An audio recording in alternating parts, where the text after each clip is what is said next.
Hello,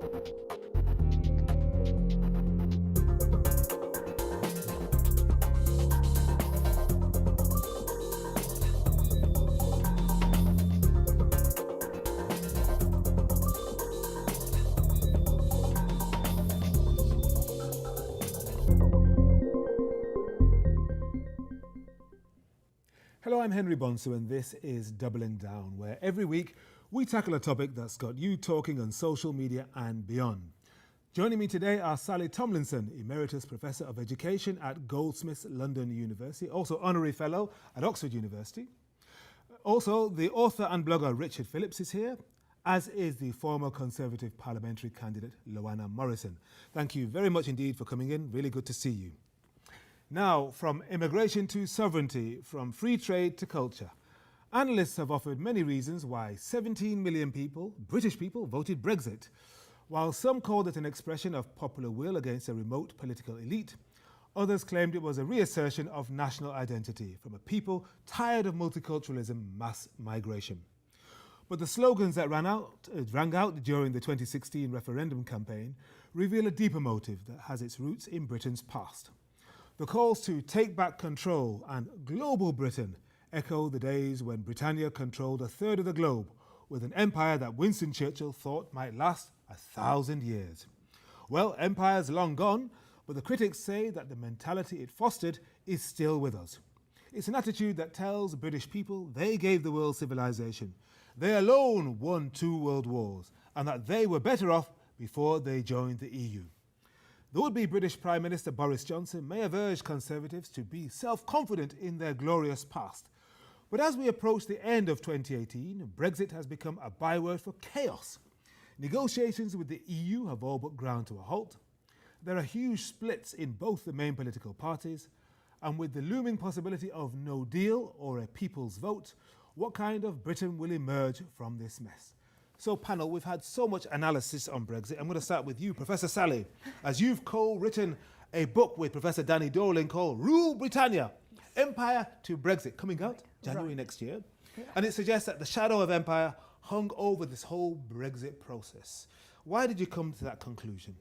Right, well, we think Brexit is a disaster, but it may have a silver lining. And the silver lining is that just maybe the great British public will realise that there's no way that we're going to go back to an empire, that the notion of Great Britain and glorious Britain has gone. Whatever the empire gave to the world, it took more away from it. Empire was a time when countries were looted, people were enslaved, their labour was forced, food was taken from them. Empire may have been glorious to the British people, but it certainly was not glorious to the people that suffered under it. But why would Brexit help to exorcise this demon or lance this boil? If Brexit was the result of people's love of empire or nostalgia? Well, in 2016, 40% of people told a YouGov poll that they thought the empire was a good thing, and 28% were a bit, they didn't quite know. What happened was that our education system, which started elementary education around about 1870, it was kind of the high point of empire. Young men in public schools were being trained to go out and run the empire, militaristic-minded, full of racial arrogance and so on. This all kind of filtered down into schools, and it hardly ever went away. I mean, some people watching may remember, if they were in England, that in schools there were pink maps with pink bits all over them, and they belonged to us, the British Empire. And the textbooks, the juvenile literature. Do you remember the Tarzan films? I do remember. Tarzan Johnny Weissmuller. That's right. I remember that. Very good. Yes, he was always around, to save white maidens, and the whole sort of notion of imperialism was still very strong, I think. And then you add to it decolonisation and the way people came, invited to come and do the work. They were not welcome. Immigration, xenophobia, racism has always been there. So you think that Brexit has kind of exposed that, but you think it may help to vanquish it? I'm going to go to Loanna, because I suspect you may have a different view. You are a Conservative, a true blue Tory, but also you're a Brexiteer. You voted for Brexit. Yes. And was it because of your love of empire? That didn't even occur to me. And I don't think it occurred to anybody else, to tell the truth. I mean, I don't want to really go back too far in my career, but yes. when I was campaigning to become a member of Parliament, on the doorstep were builders telling me, listen, love, if you can get rid of those Poles so we can have our jobs back, I'll vote for you. I think get rid of the Polish people. Yeah, they didn't say, if you bring back the empire, yeah. we'll vote for you.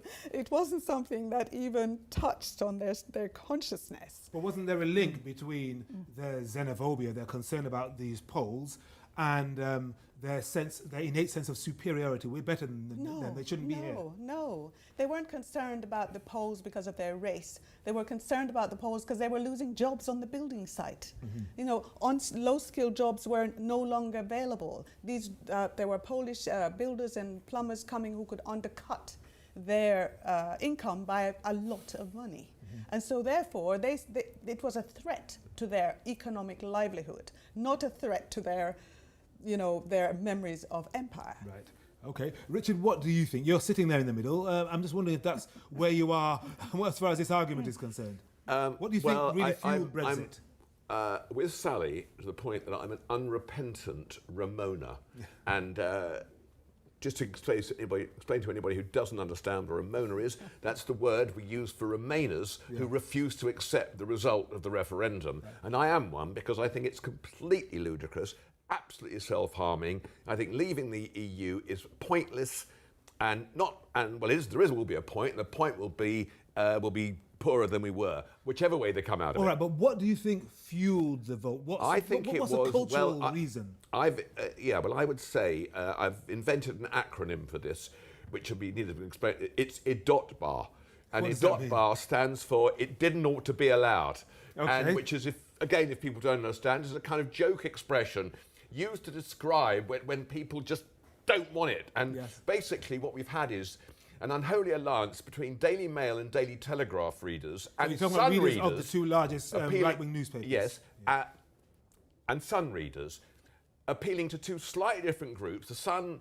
sort of the lower end of the socio-economic scale, and the Mail and Telegraph, arguably to the slightly higher end of the socio-economic scale, owned by absentee landlords, as it were, tax dodgers in every case, or absent owners in America in the case of Rupert Murdoch owning the Sun, the Barclay brothers owning the Telegraph, Lord Harmsworth owning the Daily Mail, laughably a non-dom, despite the fact he lives in England. But for people, but for our viewers who don't know these individuals, yes, but I mean the point I'm making is we've a foreign-owned press who, for some reason, which I don't quite understand, have been wholly against the EU since the time. All right, you don't understand it, but maybe our next speaker will, because he's someone who spends his every waking moment thinking about Brexit. He is Stephen Wolfe, a former leading light in the UK Independence Party, and he's now an independent MEP for North West England.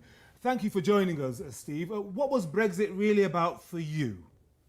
For me, primarily, it was about having the ability to be an independent nation, just like so many other 100 countries across the globe, whether the large nations like the United States or China, or the growing important countries such as India or Brazil, and also and being away from an organization that for me was the European Union, that was making laws in Strasbourg, where I've just been today, that weren't set out in a manifesto by any political party in the United Kingdom, be that of the Labour Party, the Conservative Party, or the Liberal Democrats, but could be imposed upon that country.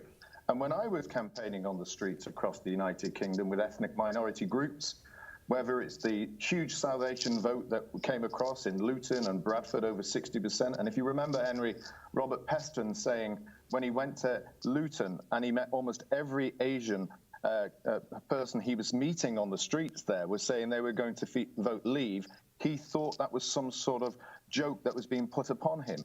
And it's because those people also understood the implications on their own finances if they can't change the laws in this country. But hang on, Steve, wasn't that because they thought, as British Asians, that if there were fewer people who had a right to come in from the EU, more of their relatives, more of their family and others would be able to come in And of course, during the Brexit discussions, it doesn't look as though that promise will be fulfilled.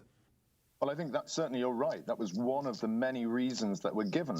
But just like people who are from the white community that voted for Brexit, the Chinese communities that voted for Brexit, there are also personal economic reasons for them. Just as your speaker previously said about those people saying, I've lost jobs and wages and salaries to people who have come from a different country into the European Union. All right, let me put this by you, Steve. So what do you understand then by this slogan, this term that I heard a lot, putting the great back into Britain? Isn't that harking back to the empire, back to the past? No, I think it was actually trying to create something that was more positive for the future. I believe that we've actually become weakened as a country in terms of our confidence in ourselves because our civil service are less able to do the job anymore because they've outsourced the skills to the European Union. I think our politicians have become weaker in the way of their talent and their ability to do the jobs because they've outsourced it to the European Union.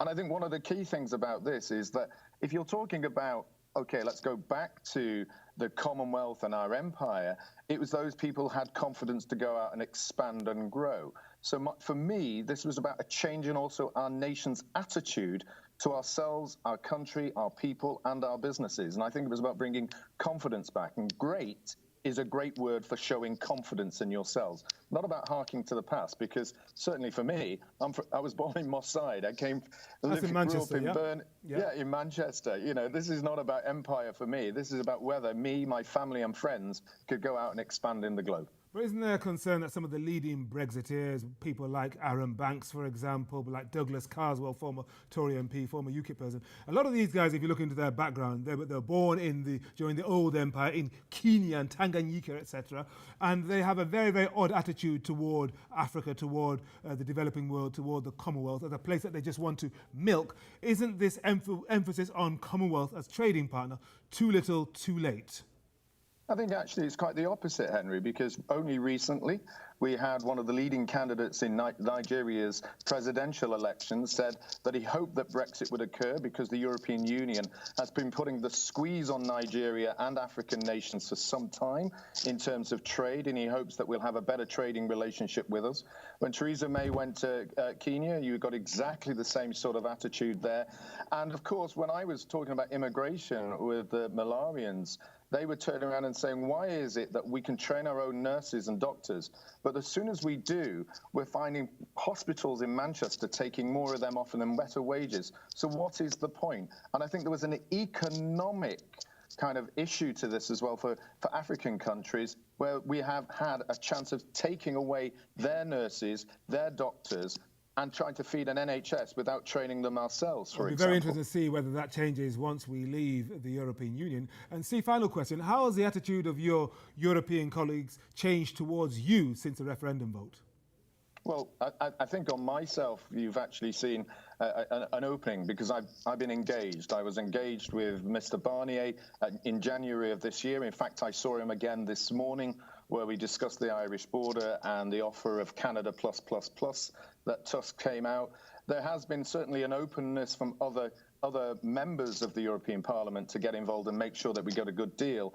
But only over the past few weeks, and I would say that was shown this week in particular on Monday, there are harder voices now in Verhofstadt, in Weber, and even Lambert for the Greens, who's been a really open person, that are becoming incredibly antagonistic to Britain. And I think that is because the tensions now of the negotiations, which are going all the time, are coming to a conclusion. Stephen Woolf, MEP, thank you very much indeed for joining us. And interestingly, the former German ambassador to Britain, Peter Ammon, claimed earlier this year that Brexiteers were fixated on the Second World War, saying if you focus only on how Britain stood alone in the war, how it stood against dominating Germany, well, it is a nice story, but does not solve any of the problems of today. It'd be interesting to get him and Stephen Woolf into a room together. But panel, I'm just wondering, isn't that part of the problem, really?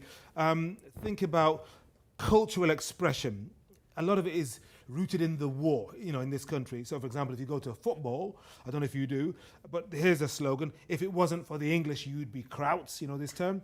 Rule Britannia, stand up if you won the war, 2 world wars and 1 World Cup. Isn't it hanging over people's psychology in this country, even if they don't really know it? Loana. Well, why shouldn't people be happy or celebrate what they think might have been good about their history. Every time you introduce one of us, you say, I was such and such, he was such and such, Yeah. she was such and such. So if you feel good about certain things that your country has done, I don't see why it shouldn't be celebrated. And to tell the truth, I'm quite happy that there was an empire to Yes. some extent, because You're happy that there was an empire? yeah, because Okay. it wasn't only negative. Lots of Depends on who you positive- talk to, I suppose. Exactly, it depends on who you talk to. But then that applies to everything in life, doesn't it? Everything has two sides. So we had people in the empire we had situations in the empire that was given by Britain, such as the justice system, democracy, things left behind which are still working very well for those countries. Sally is smiling. Why are you smiling, Sally? I'm smiling because we didn't actually have full democracy in terms of one person, one vote in this country until 1928, when women were finally all allowed to vote. The Indian MP, Shashi Thakur, has written quite eloquently in a book called Inglorious Empire, taking apart the the notion that empire of was the a rule really of benign law. thing. It was empire that gave countries the rule of law. Why, without the empire, they might have developed a rule of law perfectly well themselves. Democracy was, and still is, quite flawed. But, it can be still put forward as an argument that these countries, were better off under Britain. Yeah. Who can tell? It's like, Leanna says, we can't go back in history, we don't know. But I can say that there are 53 Commonwealth countries. 31 of these countries have under 3.3 million people. Yes. And 14 of them, of course, are tax havens, where some of those people you So where's all this mentioned- trade going to come from? Yeah, essentially, where's what the you're trade saying? going to come Richard from? wants to say something and very these quickly. people that you mentioned, Aaron Banks and so on, even David Cameron's father had money in these Yes. tax havens. Yes. Is this money going to stay there? Is it going to come back here and help build Well, this is the big Britain question. again? Richard, briefly. Yeah. Well, several things. First of all, I don't take the view that everything in the past is bad. Yeah. What did the Romans ever do for us? What did Sorry, the but EU the ever point do I'm for making us? here We is never a know general that. principle. Not everything is bad, but at the same point, the idea of empire as a legitimate goal is no longer. It still exists. We've got the Chinese creating an empire in Africa, as we all know. It's just not called an empire. Economic partnership, they call it. Well, it's they're basically become, and the American empire hasn't been an empire in those terms, but it's been an economic empire. Okay. And so the idea of one country seeking to dominate another has gone on since time immemorial, and I'm sure will go on. But we're now enlightened, Richard. I'm going to come back to you very shortly. We're now enlightened because we want to get back to kind of the nuts and bolts of Brexit. And if Britain really has been shackled by a bureaucratic superstate for the last 45 or so years, it hasn't done too badly, has it? Europe's second largest economy, the world's sixth largest economy, one of the 5 permanent members of the UN Security Council, home of the global language, English. No wonder Prime Minister Theresa May was upbeat during her leader's speech to the Tory party. You are the people we are all here to serve, and together we will build a brighter future for the whole United Kingdom.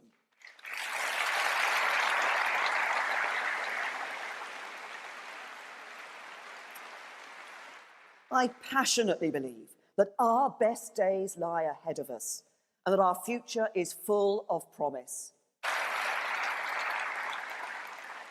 Don't let anyone tell you we don't have what it takes.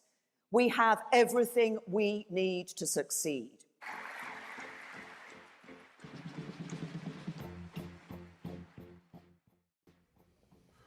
All the panel was smiling there. And Loana, didn't you wish you were in the room there listening to Theresa May extol the virtues of great global Britain?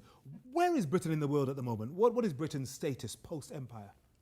Well, I'm surprised at what she says, because it never quite matches what she does. Mm-hmm. She says that we are, our best times lie ahead of us. Yes. We have what it takes. But if she continues with a policy that is very unpopular in the country, the negotiation called checkers, a negotiation called checkers, we won't be getting where we want to go. And if we're basically stuck in the middle right now, and it's her negotiating process which has brought us to this position, right? So if we stay in this position, it's a huge impasse. But the big question is where Britain lies in the world at the moment. We'll come to you, Richard, and to you, Sally, in just a moment or two. But look, it's a programme where we're interactive. It's time for some social media. And here's what you've been saying on Twitter. We're going to start off with AJ, who says, Brexit, overriding all the arguments, is a personal desire to watch this country finally go down the toilet. Only then might we wake up from our post-empire superiority complex, shake off the memory of World War II and join the 21st century world as an equal partner. Crutchko says, Ramonas are trying to water down Brexit, reduce it to beige like their politics. After World War II, Japan had lost its empire, had been defeated militarily and had 2 A-bombs dropped on it. 20 years later, they were an economic powerhouse. The UK will be fine, Italy will follow. James says, the roots of Brexit lie in empire delusion, arrogant imperialism and xenophobia against anything foreign. And here's what you've been saying on Facebook. We'll start with Paul, who says, we seem to have a terribly inflated sense of self-importance. We deserved a special deal with Europe. We deserve to triumph on the football field. It's been like that for decades. Brexit didn't happen overnight. Melvin says, 53% of white voters wanted out and 73% of black voters wanted to stay in the EU. Black voters overwhelmingly supported staying in, not because of any love for the union, but because they recognised that the driving force behind the desire to leave was racism. And Olansky says, Brexiteers have long romanticised the days of empire when Britannia ruled the waves and was defined by its racial and cultural superiority. The referendum has not been about Europe, but about Britain and its imperial legacy. Now remember, you can always get involved in the conversation on Twitter, Facebook and Instagram by using the handle Doubling Down TV. So panel, what do you make of what you've heard, Richard? Well, I think it's slightly wrong to frame it like this, Henry. Yes. Well, this is what people are saying. No, but I know we're framing it as a story about empire. Yep. I do agree that it's about people looking back. Yep. And that is part of the story, but it's not all of the story. Well, the professor has found so much material supporting this theory, she's written a book Yes, I know, about but it. I think the problem is she writes from a doctrinaire point of view, and I think that's fair enough. She's a socialist, that's fair enough. And eschewing Sally? No, hang on, Henry. Okay. Let me just finish. What I was trying to say earlier on is that people, what we have here is an unholy alliance. Old people Yes. were a huge factor in this, you Yes. know, and the fact that they get out and vote. And my contemporaries, who I told, you know, and I convinced nobody, Yes. my brother voted for Brexit. Right. Last night, I was with a friend of mine watching the football, we Yes. lost, who voted for Brexit and works at the age of 71 Right. for a big motor distributor.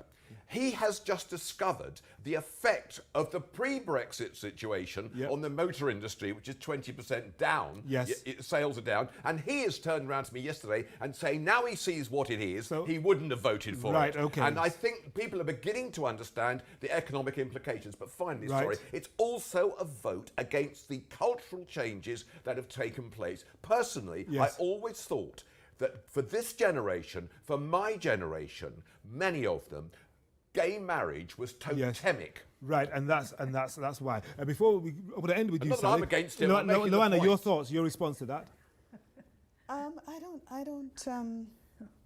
I kind of agree. Yes. In a sense, but I agree with you that it's Well, on the point of older people who didn't quite know what they were voting for, well, which yeah, is what Richard that seemed to be argument I saying. don't agree Right. with because if anyone cared to remember, way back from Margaret Thatcher, we've been having discussions about whether we should get any closer to the EU or Yes. not. All the prime ministers since then have promised that they would give us a vote on a referendum on Yes. the EU and didn't. Blair was supposed to give one. Yes. Brown was supposed to give one. Cameron was only bounced into it because of UKIP. Yes. Right? So it's people knew what they were Can I voting ask you for. this? How many people do you think Richard, knew what a customs union was Richard, before this? we're about to close the programme. Sorry. Luana, thank you very much. Sally. Okay, I actually voted in 1975. In the previous referendum. Yes, in the previous referendum. I'm that old. And yes, so it was interesting because we were voting for a European economic community. Yes. And that's fine, but on the other hand, I was perfectly happy for it to go on. We learned at school what the Romans did for us. We never learned what the EDU did for us. Yes. But gradually it became apparent, if people had studied this, that it did a whole lot for it. And like your brother, we're now beginning to realise that it is not going to be glorious in the future. Wasn't Britain once called the sick man of Europe? Well, yeah, I'm not sure it will be, but I don't think we're quite in Dancing Queen-like mode yet. That was when, yes, Yes. you can explain that later on, Theresa the May, Dancing yes. Queen bit. Yes, I don't think it is like Theresa May says it will be. It will be tough. I don't think the negotiations are finished yet. I think there are a whole lot of reasons why this happened. You know, we're sort of going back to Brexit has its roots in the British Empire, but roots then grow. There are trees. There's all these other reasons. A major reason, of course, is we are now the second most unequal economic country in this world after that's America. maybe why.